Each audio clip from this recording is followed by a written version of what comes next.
Solo sailing is a whole different ballgame, whether you're offshore or coastal. When you're going long distance and you're caught in weather, there is absolutely no sleeping. At least for me, I just cannot sleep. Even if my dog is scratching his ear, there's no sleeping for me. And Seasoned Sailor says you'll get used to it. I don't think that I ever will. You got to go deal with technical issues, things come undone.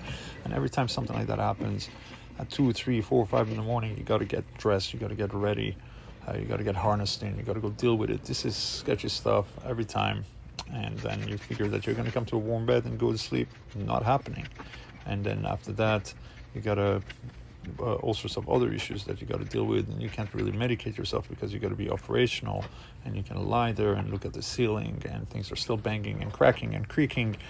And at some point you gotta figure that, okay, daytime is going to come and I'm going to get to nap and rest, but it doesn't work like that. And then night comes again and you got to deal with more stuff, and you got to do some sail changes, and you got to maybe cook something if you're lucky and you can hold some food down.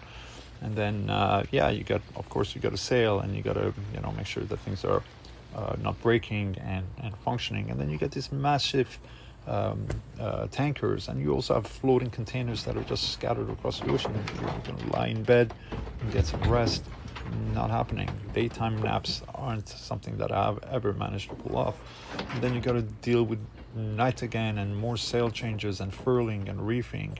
And then once that's all done, you get maybe to sit back and enjoy some of the view and the beauty, which is absolutely incredible. But after 3 days of no sleep, and imagine daytime if you get caught in sea kelp beds, and at night between your rudder and your propeller, then you got the shipping lanes and all the traffic that's happening, and then you got the uncrewed drone-like vessels, submarines that are just floating around, and then you think you can just heave to and take a break, and you're still getting thrashed around. And that's the reality of a solo sailor trying to get some rest.